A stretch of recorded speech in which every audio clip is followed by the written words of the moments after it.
Baz Luhrmann's The Great Gatsby is essentially everything you would expect Baz Luhrmann's The Great Gatsby to be. It is rich with spectacle and kinetic emotion, lushly beautiful, soaked with gleaming and saturated color, and fat with characters tormented with longing for the unattainable. The film follows narrator Nick Carraway, played by Tobey Maguire, an aspiring bond broker in the 1920s through one summer with his indulged and flighty cousin Daisy, played by Carey Mulligan, her old money, pure arrogance husband Tom, played by Joel Edgerton, and Daisy's old flame, the mysterious and newly rich Jay Gatsby, played by Leonardo DiCaprio. Gatsby has created an identity based on who he wishes he was and an attempt to eradicate all of who he really is.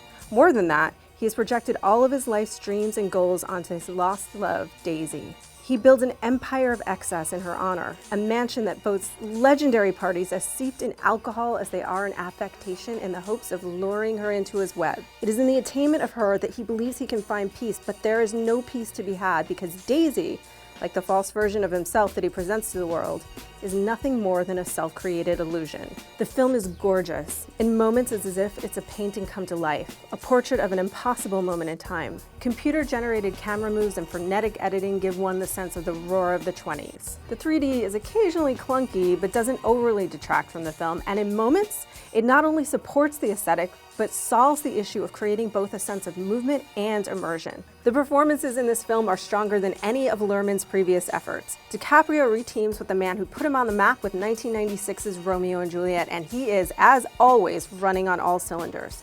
He captures Gatsby's brutality just as easily as he embodies his sweetness and his aching, little kid-like obstinate optimism. Daisy, who is meant to be an empty husk, is given some depth with Mulligan's portrayal. She's not maliciously thoughtless here so much as completely unable to deal with her own life as an autonomous adult.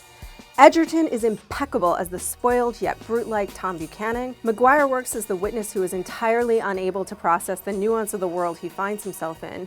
And newcomer Elizabeth Debicki injects a burst of vital energy into the world as the irresponsible and gossip-prone Jordan Baker. The anachronistic music in the film may disconcert some, but it does so much more than include the modern audience. It highlights the timeless nature of the lessons in this film. F. Scott Fitzgerald's classic novel has been notoriously hard to adapt. It's likely too early to say if Luhrmann is the one that has cracked the Gatsby code, but he is in many ways the perfect director to tackle this story. The film, like Gatsby himself, visually embodies American excess. Gatsby, like the culture he has emerged from, has a false and fractured vision of himself.